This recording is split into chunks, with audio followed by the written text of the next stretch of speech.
building proposals that we are going to bring to a church conference. The first one is about a building at Johnston Woods. The second one is the renovation of the Link Center here on our main campus. The way that the United Methodist Church works specifically with building and campus, in order for us to build or to renovate, if the renovation project that we are going to undertake would be greater than 15% of the total cost of the entire campus that we have combined, then we need to have a church conference vote. Now, the truth is, what we're doing at Johnston Woods probably isn't greater than 15% of the total value of Johnston Woods. We have 385 acres plus the Hurt Lodge. However, we are increasing our footprint at Johnston Woods by significantly more than 15%. So as we were talking, we said we need to have a church conference and a vote about that. Our Link Center remodel will not be greater than 15%. However, we wanted to take a total church vote through a church conference because it's been about 30 years since we've raised capital monies here at this church, and we've done a capital renovation program. That's why we're doing this, and we think it's important that the body gets the opportunity to hear, to ask questions, and then to vote. Most importantly, afterwards, to give to that project. So we're going to have a lot going on. You'll have a lot of information. We're going to be done by 6 o'clock. So here's the plan. Johnston Woods is going to present for 10 minutes. And then we're going to have Steve come and present on behalf of the Building Vision team. And then we're going to save time for question and answers on both projects for the conclusion of our time together. All right? We're going to start our presentation. And so kids, I'm going to invite you to join Miss Jessica Schubert. And if anybody needs to finish their meal, Mr. Jared Suits can take you up to where the kids are going in just a few minutes. Is that fair?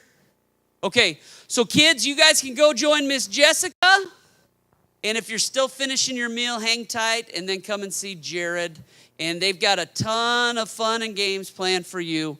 So go and see Miss Jessica. The kitchen is waving at me.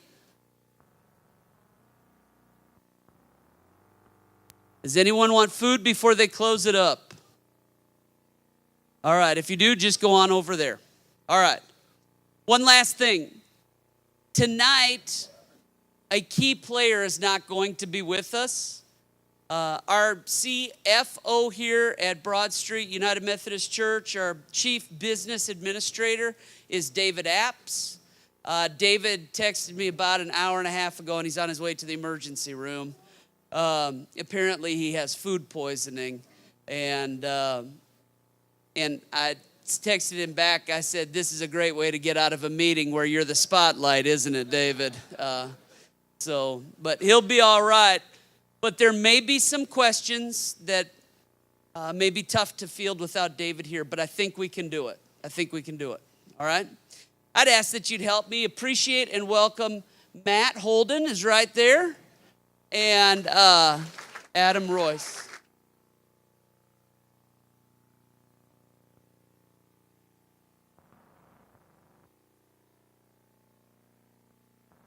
Thank you, Micah.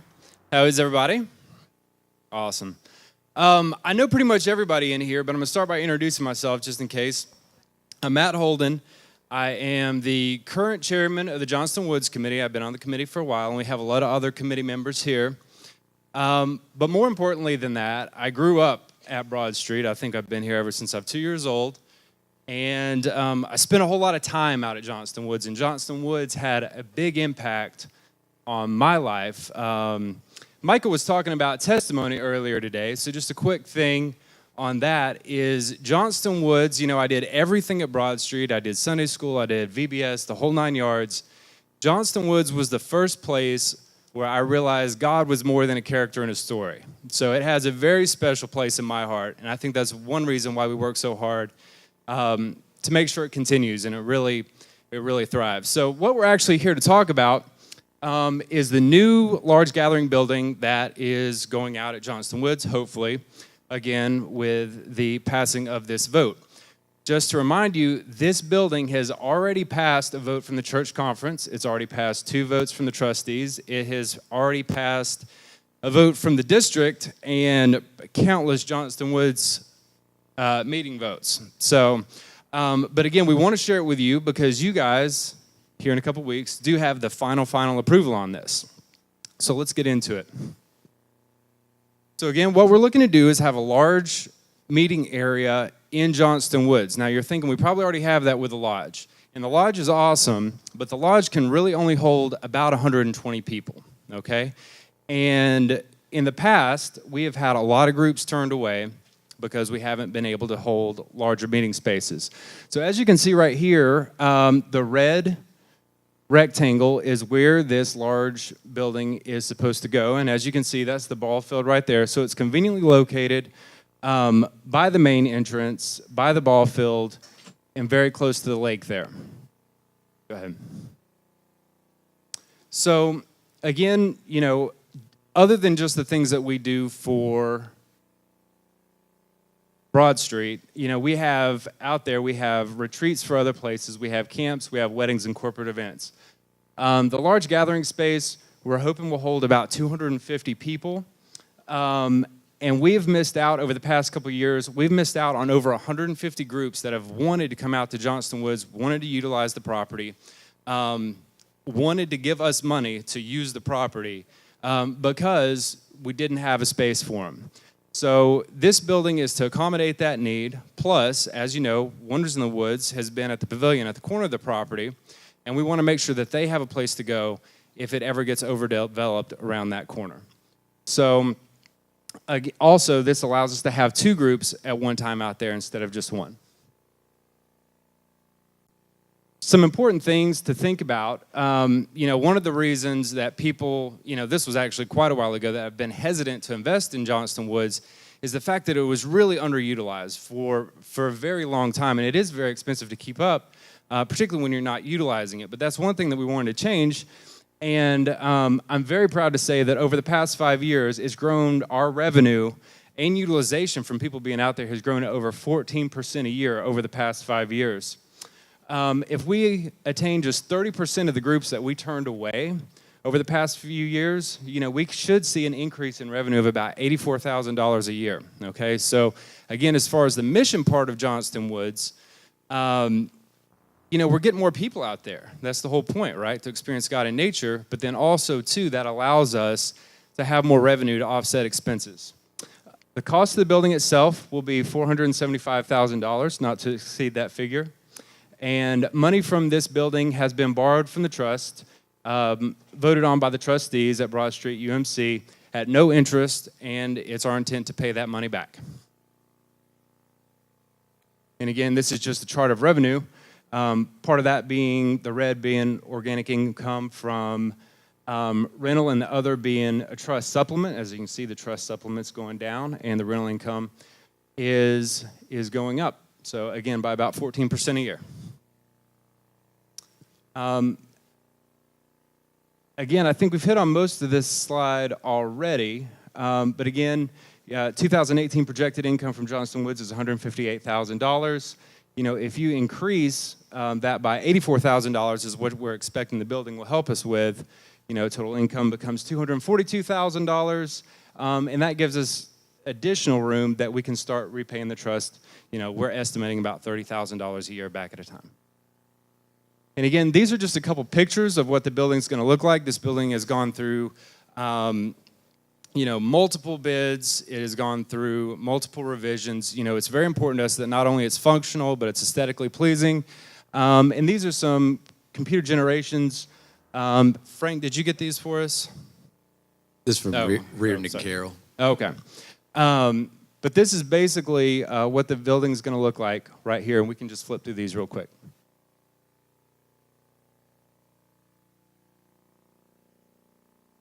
And again, this is going to be right above the ball field and close to the lake. Should hold events for people around the 250 mark. And that's the layout right there. All right, that's what I've got. We'll be happy to answer any questions again, but I think we're going to go to Steve first and let him present. Adam, do you have anything in the meantime? Nope, that's right. I was just going to say thank you, Matt. Yep. Can you guys give Matt a hand? All right. And you can give that to Steve. And again, we'll do questions at the very end for both of the things coming up. So give it up for Mr. Dr. Steve. Thank you. Thanks for coming tonight. And those of you who do not know me, I am Steve Jackson, the Building Vision Team Chairperson. And I'm just going to tell you kind of the story of how I got to be here. On July 30th, the Building Vision team voted to present to the congregation the link renovation. And as its chairman, it was my responsibility to present this. Now, those of you who know me know I don't have a hard time saying a lot of things.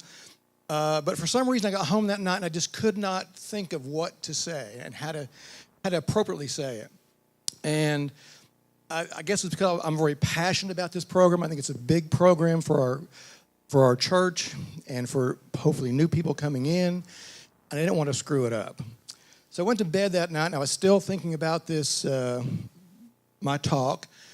And I fell asleep. I woke up at 2 a.m., and I never wake up in the middle of the night, and I looked at the clock, and I realized that during that time I had dreamt, and my entire presentation just came to me. And I thought, what a coincidence. I fell asleep, and I got this. And then I said, whoa. A not very old but very wise preacher about 3 or 4 weeks ago said, we need to stop talking about coincidences. We need to realize that maybe this is God talking to us. And that night I thought, maybe for the first time, I'll listen to what God had to say. So here is my talk. It might be 4 hours, but it's heavenly driven, so don't worry. This all started back with Randy back in August of 2013. He invited me to lunch, and whatever a preacher invites you to lunch, it's not a good thing. So I went, and Skip was there, and Randy said, we have this storefront area that we bought, and we really need to do something with it. Contemporary worship is growing. We're outgrowing Triplet Hall. I'd like to have a full-time daycare because there's needs in downtown for a full-time daycare. We need to get the youth out of the basement. So there's a lot of things we need to do, and we need to have a building vision team to do this. And I said, Randy, that's a great idea. He said, good, I want you to be the chairman. And I said, well, I don't know about this. So I said, let me think about it. So I went home, and Sherry said, well, what did Randy want? I said, well, he wants to have this building vision team. She said, that's a good idea. I said, he wants me to chair it. She goes, well, great. I said, no. I said, I don't know if I can do that. Our kids are gone now. We have time. We can do our little thing. I don't know if I get involved in this. And she said, Randy wants you to do it. I think you can do it, and you should do it. And if you don't, who will? So, not being one to argue with my wife, I decided to do this. I told Randy, and we had our first meeting on September the 9th of 2013. Seems like eons ago. We came up with a plan, some ideas. We got an architect, and then the architect came, and a bunch of y'all came to those meetings where we decided what we wanted to do, how we wanted to present this building. We had about 5 different drawings. We had everything together. The church voted on which one they liked. The church council voted on it. We were just about ready to do a fundraising campaign, and Randy, as he often does with buildings, left. So he told me when we started, he goes, I might not be here when we finish this, but you can carry on. So he left. Then Micah came in. And you can't start a new building with some new guy. I mean, who knows if this guy's going to work out? I mean, you just don't know. So some time passed on, and I went to Micah and I told him, what we had envisioned, and he thought it was a good idea. He said, let's kind of get this team back together. So it had been a couple of years, and unfortunately we had one member of the team pass away. Some people had moved. So we got our core group, some new people, and we kind of revisited that building we're going to put over there, the 3-story thing, and this beautiful building. And we're just about ready to start a capital campaign. And Micah comes to me and said, time out, I want to change this. Like, okay, great. We've been doing this for 5 years, and we're going to change again. He said, we need to do something where we have an area in this church where we can all meet together, because we're very discoordinated.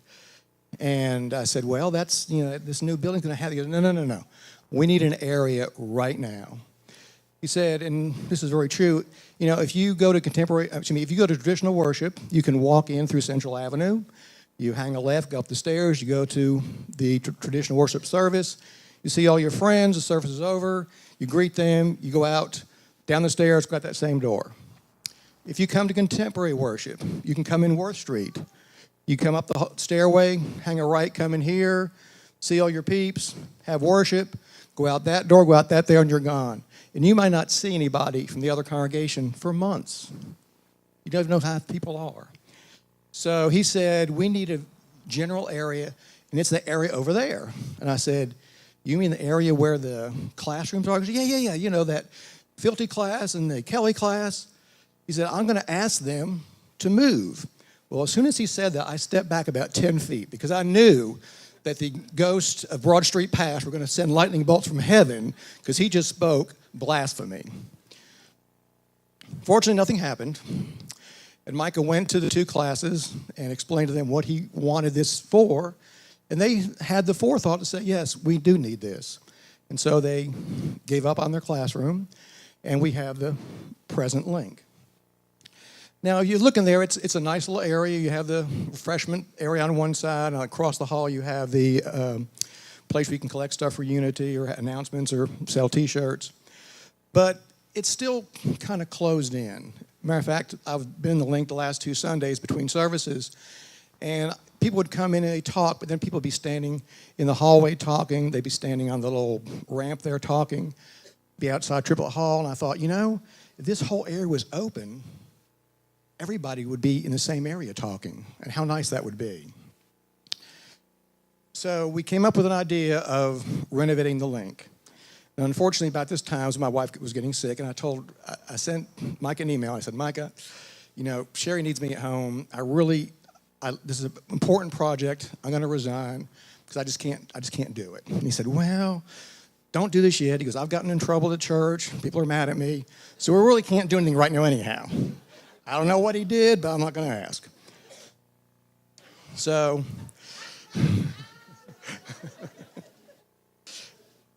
as you know, Sherry did pass away in end of February, and I came to Micah around May and said, I'm ready to do this. My wife wants me to do this. I need to do this. So, our plan is to renovate the link, and it's this first picture here as you come in through Central Avenue. Currently, there's a column right there that kind of blocks everything, and you think that this must be a weight-bearing column. Well, it's not. It's just a decorative column. So that's going. So now you have a full view into the sanctuary. I think it makes it look so much nicer. Right down here is the reception desk, and who knows what that's used for currently? Anybody know what we use that for? Storage for wheelchairs. The reception desk is going. We don't need it. Where this opening is, we're going to take that all the way to the ceiling, so it's actually a larger door now. And then, go to the next one. This is if you're standing kind of where the garden is, looking back toward Central. We take out the 2 walls where the doors are to the Filthy class and the Kelly class.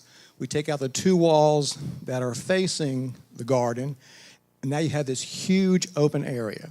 So after church, or before church, you can go in here, have a cup of coffee, meet and greet, talk. This area could be situated where you can put tables in there and seat about 100 people. You could have a birthday party in there, a small wedding reception, a funeral after a funeral. You could have a meeting there. People in the community could come here and use that, because currently all we really have is the parlor, and it won't seat that many people with tables. More importantly, I guess go to the next one. And this is kind of another picture, again, standing at the garden, looking back toward the front. That welcome desk is just kind of put in there. It's going to be mobile. We don't know where we're going to have it yet. All these people are ghosts, but we'll have real people soon. But more importantly, when a visitor comes in right now, they're greeted by the green coat people, and they say, I want to go to contemporary worship. So you have to walk them to here, or you say, go down that hallway, see where those glass things that are kind of foggy, make a right there, go down that hallway, make a left. And now, when these walls are gone, you can actually see those doors if you're standing right there by the bathroom.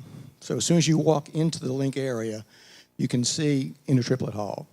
Also, if you go to the nursery, a young family coming to visit, want to know where the nursery is, well, now you have to walk them there or say, okay, go down to those foggy windows, make a left, go up the hallway, but don't go too far, go out the door, make a right, go down that hallway, on the right somewhere's the nursery.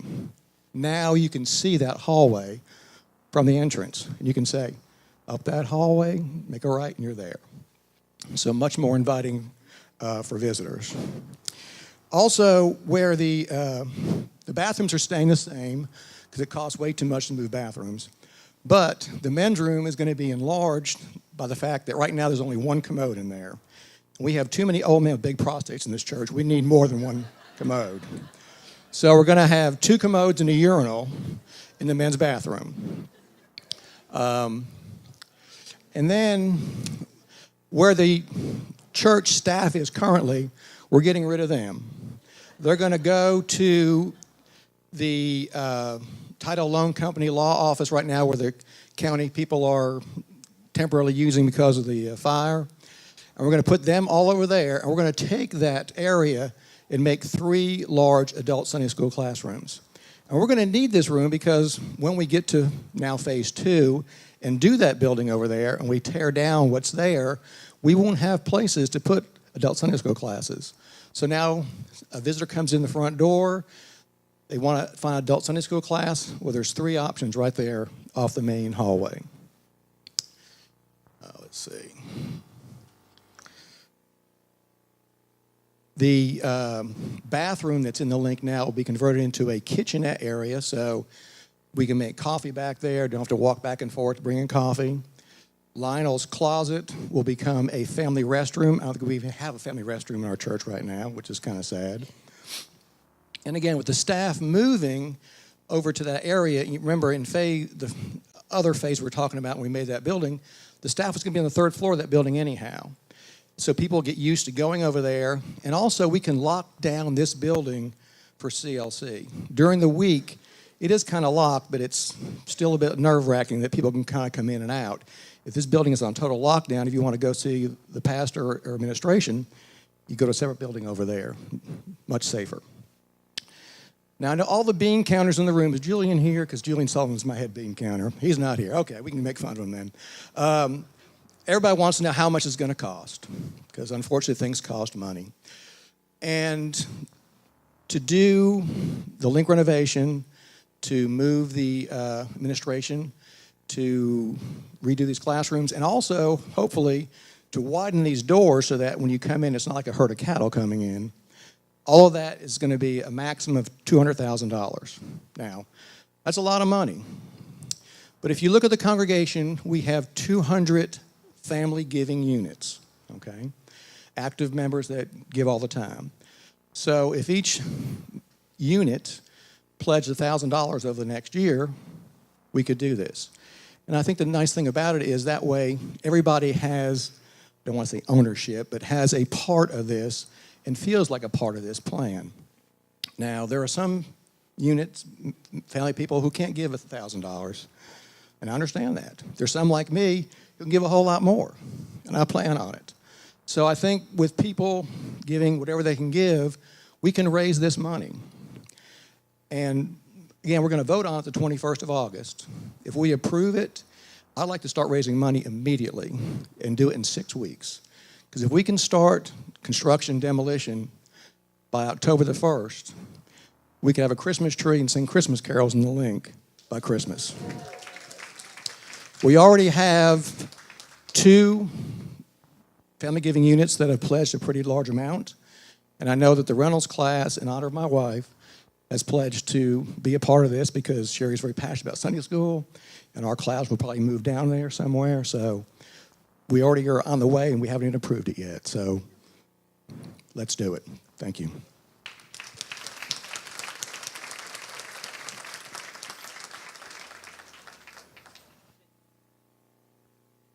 He's a pretty good guy, isn't it? All right, here's what I'm going to do. I'm just going to ask Matt and Steve to stay here. And Betsy has a handheld microphone, and we want to take whatever questions you've got, and I'll fill in for David as best I can. Raise your hand. Would you just raise your hand?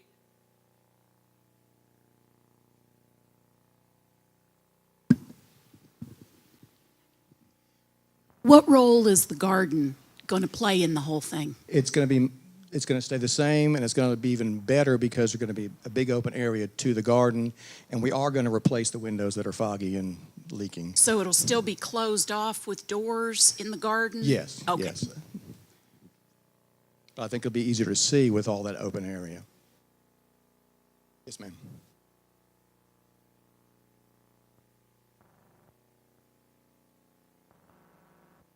I have a question about the parking at the Johnston Wood Pavilion, and is that going to be adequate? And Yes, you have to have adequate parking for the building via the state plans and things like that.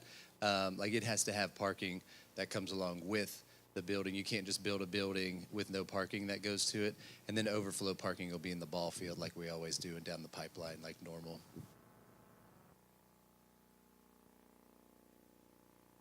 Oh, I'd say 300 or more parking spots around there that you could, including the ball field and the. Oh, the building. I think Frank is that like 16 or something like that. 16 that are concreted. I'm sorry, 16 parking that are spots handicapped in in front of it. Yeah, and you have to have handicap, and handicap Right. has to be. Reardon and concrete or Carroll laid that out. I'm Bill Birch, by the way. Laid that out, and they are very thoughtful about architectural problems. Who's your competition on renting out large rooms?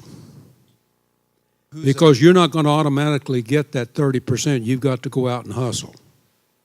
Yes, that 30% was based off of groups that wanted to rent us. And so over the past 2 years, we've turned away over 150 groups purely based on already being booked or not being able to house them because like there's a youth group that had 175 or something like that they wanted to stay, and we just didn't have enough space for them. So purely based off of the groups that have just called us, if we actualize just 30% of those that have already sought us out, that's where we would get that number from. Okay, the museum center draws people because they serve liquor. Are you going to serve liquor so you can get a larger crowd? No. Yeah.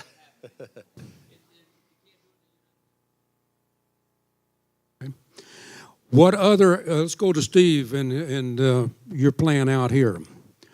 What other areas did you consider for Sunday school room? There is no other area that I know of currently. You didn't consider the gym upstairs? Well, that's where our class is right now. It's okay, but it's hard to hear. The acoustics are not real good, but that's where we are currently. You could put a drop ceiling and walls in there darn cheap. That's one class. Okay, now, you're talking about a closed area and you want to make it an open area. Did you consider using the garden area? Have you been to Opryland in Nashville where they have an atrium and a nice open area?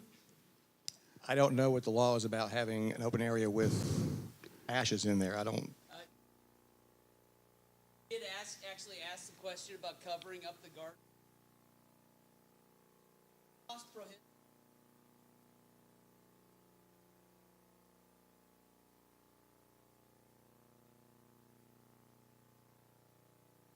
My understanding was to do.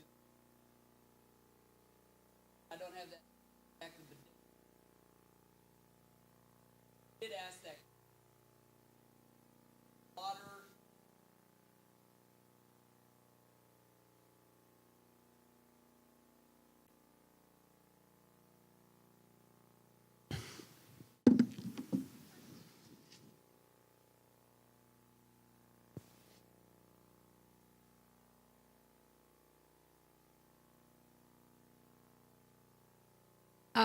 I know that there's the cabins, are they planning to build some more cabins or for groups that want to come and spend, say, a night or two?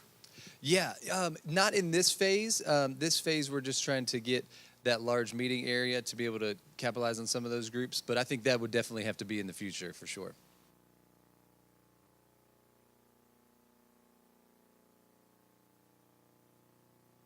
Pass that down.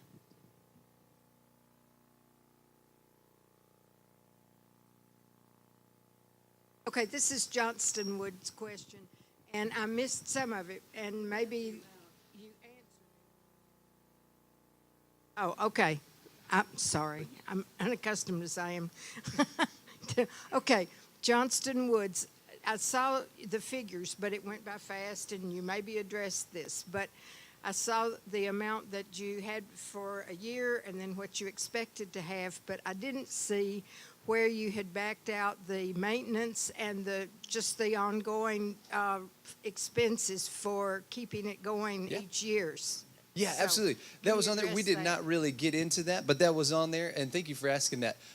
So we projected, our current projected income for 2018 is 158,000. So when David Apps made those numbers, he projected for next year having this new building that it would bump it up to 212,000. So that's where he kind of put those numbers in there as an estimate of what that would cost to cover, more power, more maintenance, cleaning. Oh yeah, that's correct, ma'am. Yes. David Apps definitely. I'm sorry, David Apps. Again, it's easy to pick on him when he's not here, but he did a very detailed projection of both not only income but expenses as well on that.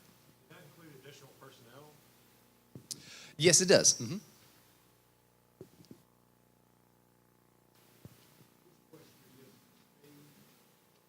Second. Has to do with just having some money available for the airlock front doors out there. Would there be some money available for upgrading the front doors, the entry doors, and the airlock, and the main entrance? I think so. I mean, this 200,000, actually the link renovation is less than that. We were adding in, doing the classrooms and potentially making these doors wider. So I don't know exactly, but we can certainly look at that. Those doors just need, if you're going to have something real nice to come into, those doors need to just have a little improvement. Actually, are you talking about the interior or the exterior? Airlock, both. So the interior is just a cased opening. Those doors on that interior are no longer. Okay. You're talking main entrance doors. Off Central. Yeah, I'm talking about the front doors coming in and then the airlock doors that you come through also. Okay, We certainly can look at that. okay. Okay, hang on. You're just everywhere. From what I understand, if you pledge the money, you don't have to pay it right away. Is that No, true? not at all. We'd like to be able to do it over a year if possible. If you have it right away, that's fine, but certainly over a year. But you could still get started. Yes. Okay. I'll come back that way. I'm gonna go over here first. Get my exercise. Steve, you're planning on moving the church offices over, administrative end over to the corner. What about the upstairs? How was that going to be utilized then? I haven't heard anybody talk about that. Upstairs.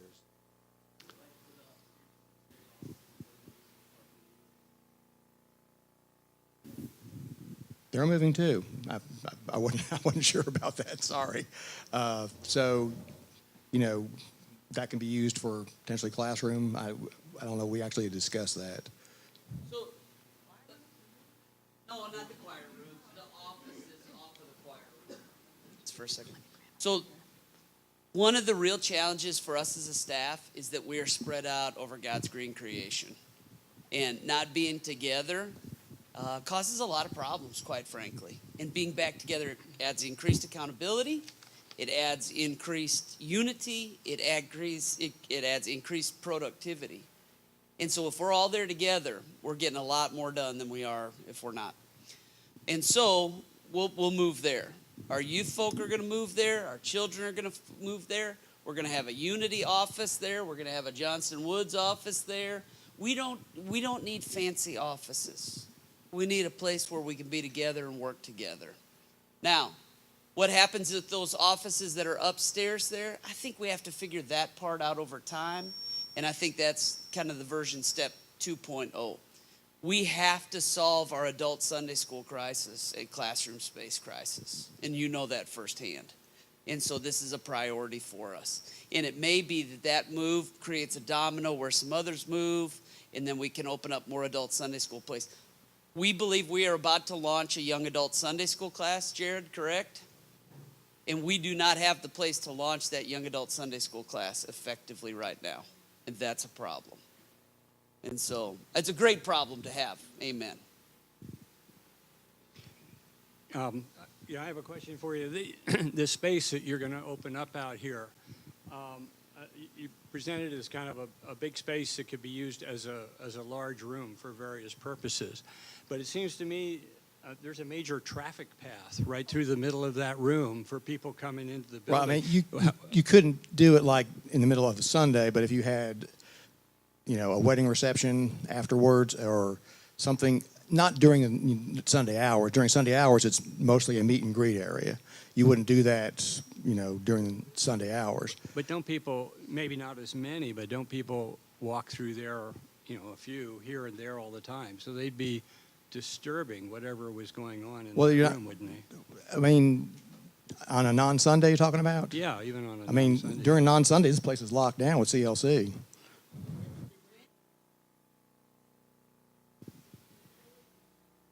Well, you can do a lunch bunch in there now. I think there's some days that it's utilized, but usually during the week, I don't think there's a whole lot going on in there. How much outdoor seating will be at the Johnston Woods Pavilion that you're building? Off of the end of the building there, you could see there's kind of like a covered area, and that will actually be the same square footage as the square footage that's in the lodge currently, I believe. Is that correct, Frank? No, sorry. That's a lie. Just kidding. Tell us, Frank, what was that?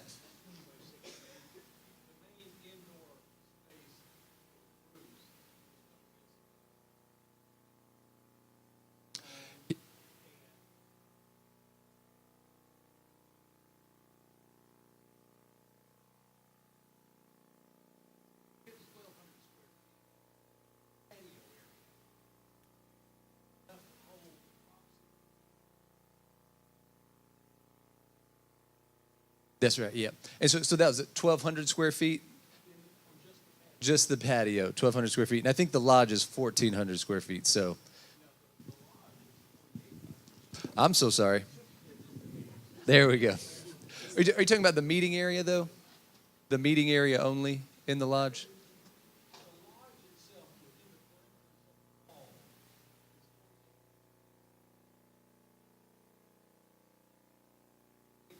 Yes. Mm-hmm. Okay, sorry about that. Yeah. So yeah, 1,200 square feet in the covered patio. I'm sorry for all my mistake there.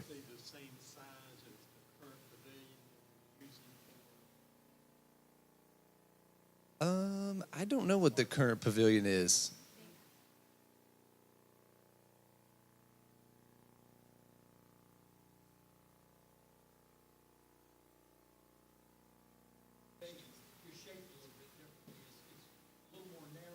A little longer, yeah. So he said it's pretty close. Question about the offices.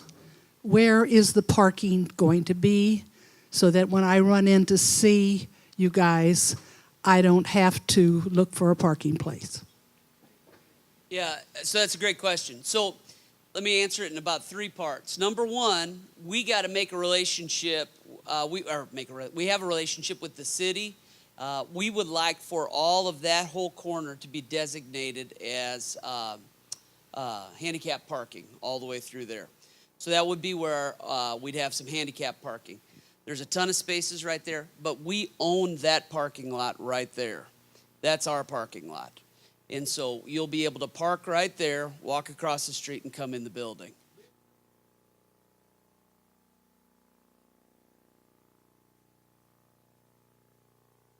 No, that. No, that's not true. We own that parking lot all the way up to the post office right there. From the post office forward, that is not ours.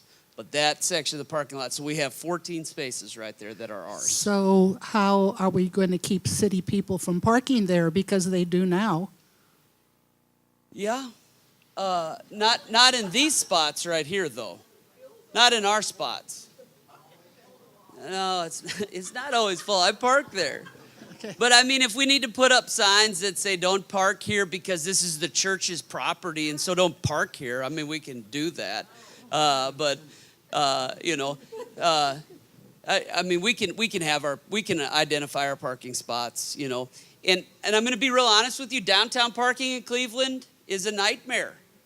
And if our offices are right here, you aren't guaranteed a parking spot in that lot right over there when you come here. Most days you come here, every lot over here is... You just argued. Why don't you have them marked off then? I don't understand. I'm sorry? Excuse me. We offer up our parking, but the truth is every single parking spot downtown is locked down. And this is when court is not in session, right, Judge? When court comes back into session, right? The judge pulls up on the sidewalk over here and he leaves his car because he knows they aren't going to tow the judge, right? No, I'm just kidding. He never does that. But parking is a problem. There's no question. So I have one more question, and this all looks beautiful, but we have 2 great classrooms right now and a great spot for your Sunday school class to come out of the gym and be in. And instead of opening all that up, why aren't we using those 2 great classrooms? We could take that lobby thing out of there, that whatever that thing's called, where someone used to sit and greet people, and have a good place for coffee and everything, and not destroy what's already here. I've been worried about that all along. Where are the classrooms you're talking about? The Kelly class and the field tier, whatever that class. Right. Those are 2 beautiful classrooms, especially the field because it's huge. True. But again, if we were wanting to open up that area and make it more inviting for people that are coming in, it defeats the entire purpose. So I guess the idea is, do you want a large open space or do you want a much smaller space? And that's up to the congregation to decide. I think a large space is much more open, much more greeting, much more inviting, but that's my opinion. And it's central to both services, exactly. I mean, you could still, again, come into the disco service here, do your little rock and roll thing, and go back out the same door and never see anybody else in the other service. If you come out this door and those walls are gone, you may kind of walk over there because people are going to be hanging out there. What about the office space now? Could they be used as classrooms? That's what we're talking about doing. Okay. Thank you all so much for your vision. And I really appreciate the time that you've put into it and everything. I think we need to do what you're saying to do. And we need to open up that area. And the field T class was just about gone, so you really didn't bump us out.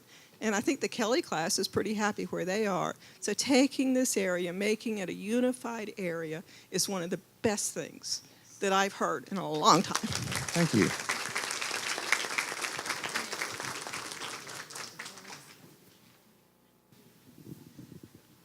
One thing that would help me, I like to see the big picture. So and it's been a while since we've seen those plans, and seeing that big picture, I think would help a lot of people embrace maybe The plans for the other building or the phases, the various phases that you have mentioned, but we haven't seen those plans. Because we changed. So, phase 1 was going to be that building over there where we tore that all down.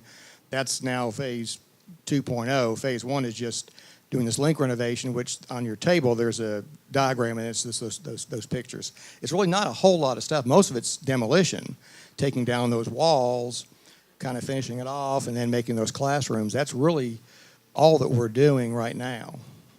And then the next phase would be to take down those storefront buildings and building that 3-story structure that has CLC in the bottom, or licensed daycare in the bottom.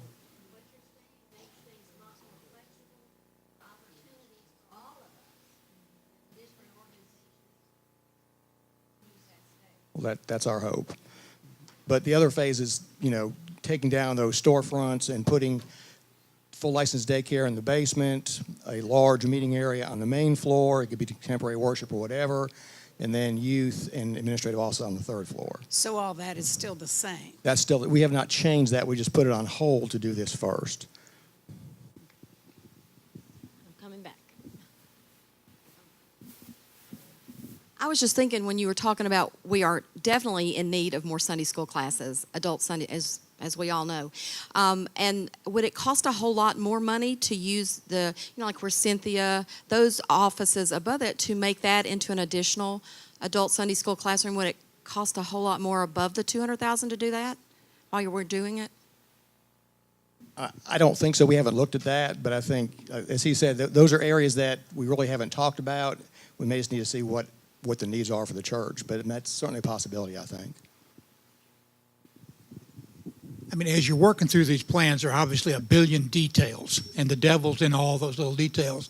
Some of the details that have kind of driven me a little bit crazy are, the present fealty class has been used as a bride room, prep room, that kind of thing.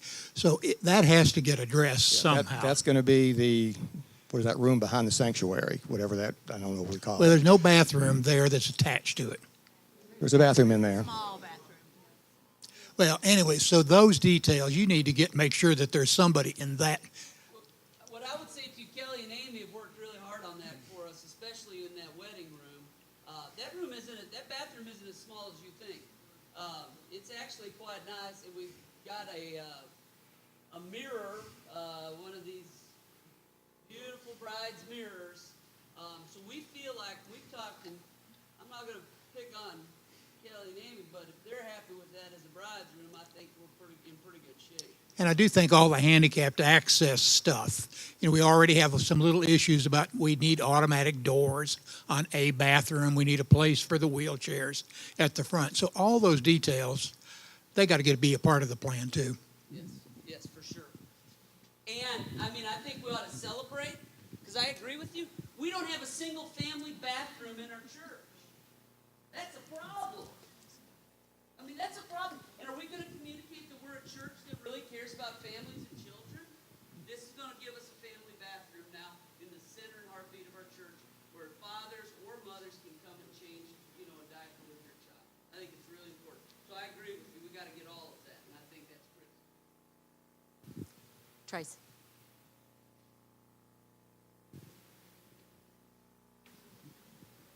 You must have thought I was getting tired or something.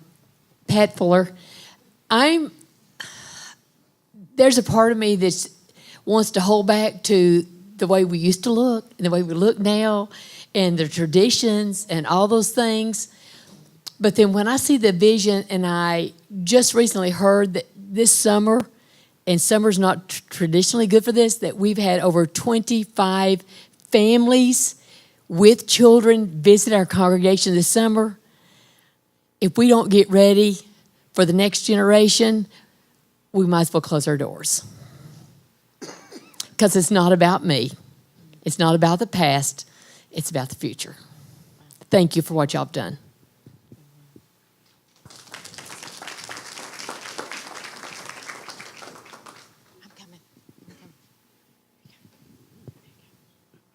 Thank you. I've seen the projections here on increased money coming in if we enlarge Johnston Woods and doing these other things. I wondered if you could give me some relationship between the expenses of these and our church attendance, our church membership, and the number of contributing family units. Well, as I said, there's about 200 active family giving units currently. So with this link project costing $200,000, if each family giving unit donated $1,000 over the next year, that would pay for it. Again, some people can't do that. Some people like me can do more than that.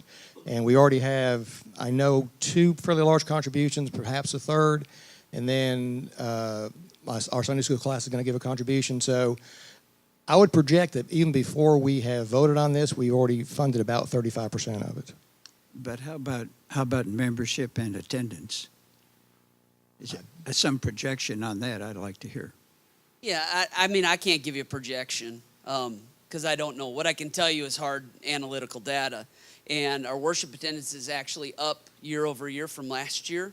And summer has been good. Ed McCartney's here, and Ed can tell you that financially we're on track. You want to give us that exact wording so I don't get it wrong?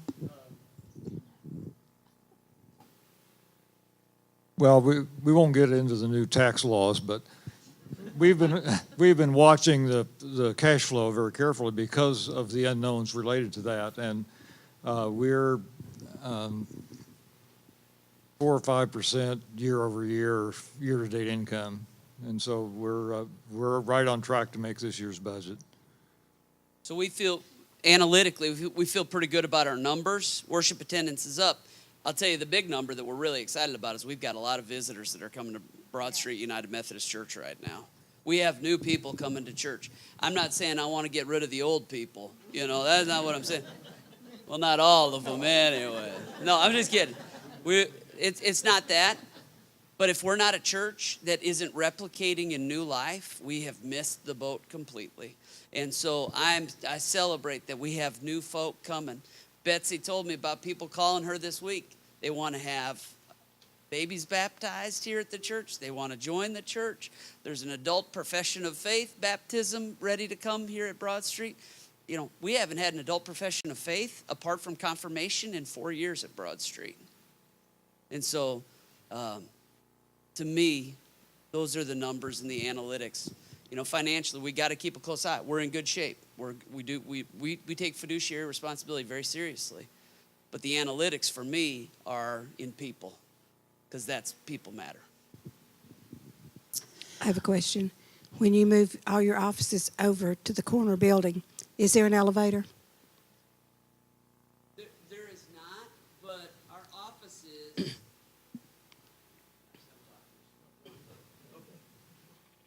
I said I wasn't going to talk much.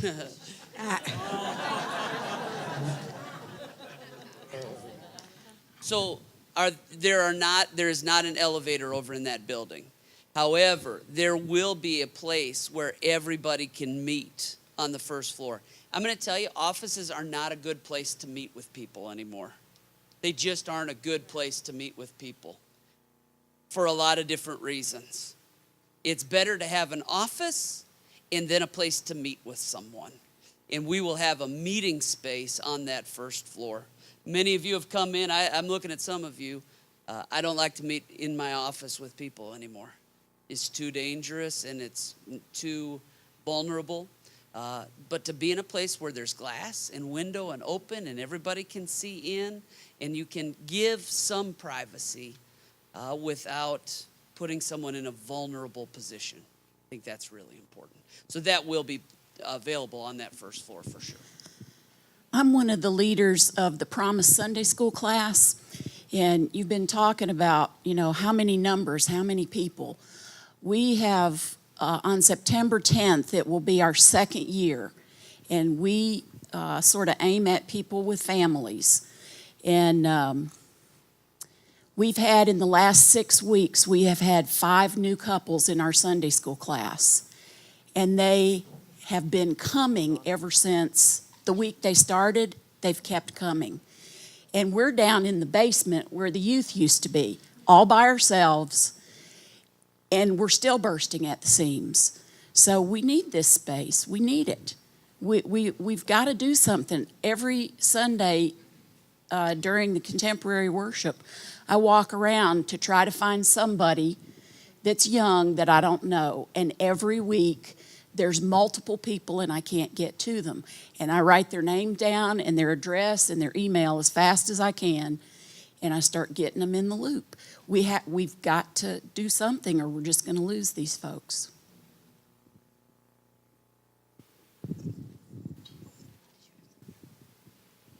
Yeah, Tim Visor. How do you envision a typical Sunday would be for the use of that common space out there? It would I be. mean, I know a coffee area and all that kind Right. of thing. That's basically And it when, for Sunday. When will that occur? Is it supposed to be between church service and Sunday school, or so the different services come out at the same common area? Exactly. I mean, kind of the way the link is right now, there's coffee there all the time. People kind of come and go. Because, I mean, right now, the way things are going, the early service doesn't get out in time to just barely get late to Sunday school. I mean, I'm showing up at 9:45 for a 9:30 Sunday school class because I go to the early service. So are we going to accommodate for that to let people, because I don't have socialization with any other members of the church at all. I mean, I don't see anybody else except who's in my Sunday school. I go and sit down and basically listen, take part in the Sunday school class, but in the choir members where I'm in the choir. But, so I don't know if that's going to be a social area to congregate, sort of when you have 5 minutes to say hi to other people that you don't see. We're going to have to make room for that time. Because right now we don't have it. Or you can come after Sunday school. Don't leave. Just go to that Sunday school. No, that's a good word. That's a good word. No, that word is squarely on me. That is squarely on me, and it's a good word, Tim. It's a good word, brother, and I hear you. I hear you.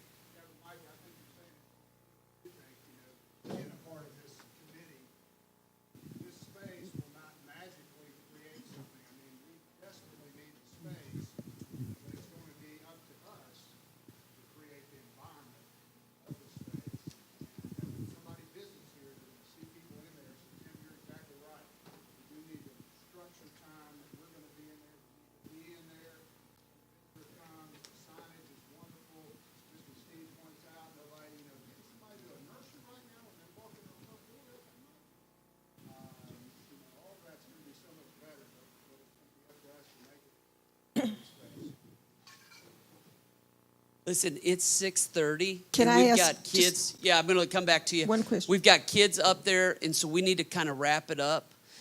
We will stay to answer any individual questions. So we'll maybe take 2 more questions, and then we've got to let our kids. Oh, there's Jessica right there. Okay. Your kids are currently running down Central. But we need to wrap up so that our kids can get picked up. We'll take 2 more. Go ahead. Where are you going to put Lionel? I'm sorry? Where are you going to put Lionel? In the Hall of Fame. Give him a nice office, if you please. Absolutely. If you'll notice, his office right now is too small for him anyways. Right. Yep. And how many storefronts are you planning on using for your staff? I don't know what you mean by storefronts, but what I mean the corner is you mentioned, and then there was another store there, then where the history part is. No, not that area. Okay. Just what I would call the law building, right? We're just going to use the law building. Or the jewelry store. All right, last question. Here we go. All right, I was asking, we were talking about this. Not the law office storefront, but the next 2 storefronts that are just glass and steel that had businesses in them. Are they utilized for anything right now? Yes. So we have 4 separate entities. One is called Trail Ministry that operates if you're looking at them, it's in the bottom left-hand corner by Chachi. Chachi does an unbelievable ministry to Lee University. Chachi also came and led a portion of our high school Wonders in the Woods camp this summer, right? Chachi's a good friend. Had it not been for Chachi, we wouldn't have Trace or Becca working for us right now. There they are, right? Right? So they're a huge part of us. Now on the bottom to the left is CASA. CASA is Court-Appointed Special Advocacy. And CASA is probably leaving because CASA has an opportunity. They came to us and said, we've got an opportunity for something else we'd like to do. CASA is probably going to depart. Young Life of Loudoun County is upstairs and left. And they've been they've been with us for about 5 years, 4 or 5 years, right? More than 5 years. Something has happened in Young Life, and there's been a departure from there, and we believe that that is now empty, and that is no longer being used for Young Life. But we don't know, we don't have a specific on that. To the top and right is Cleveland Marriage Net. It is a ministry for husbands and wives and couples. And so that's what's taking place in those buildings right there. And then, of course, as you move over, then next is the Varnell building.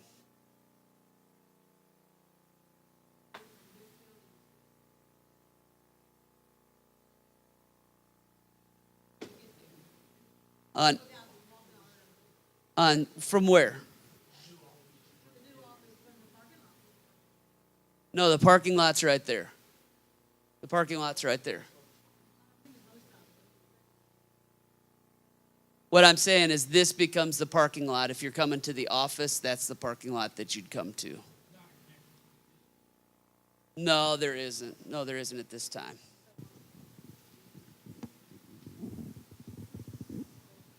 Yeah, I mean, let me say it to you this way. I do know there will be some inconveniences. I understand that.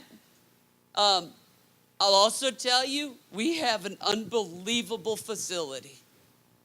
And if we can find a way to make it open for new people to the faith, then we have really done our job. If we can continue to minister to the people who are here, we've really done our job, you know? And that, to me, is something we have to consider and weigh. All right.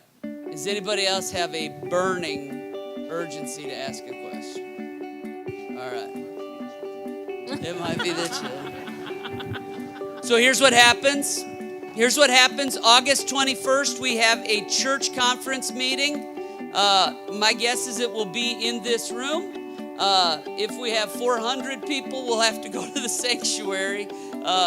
If we have 400 people at our church conference, we'll need to write it in the red book of history for Broad Street also. But we'd love to have you come. We'd love for you to be a part of that. Our district superintendent will run that night. We will not. And so that's the polity of our church. We'll meet at 6 o'clock. There will not be dinner unless you go to Caesar's house that afternoon. So, God bless you, friends. Thanks for being here. I'm going to ask these guys to hang tight, and you can ask them any questions you want to ask them.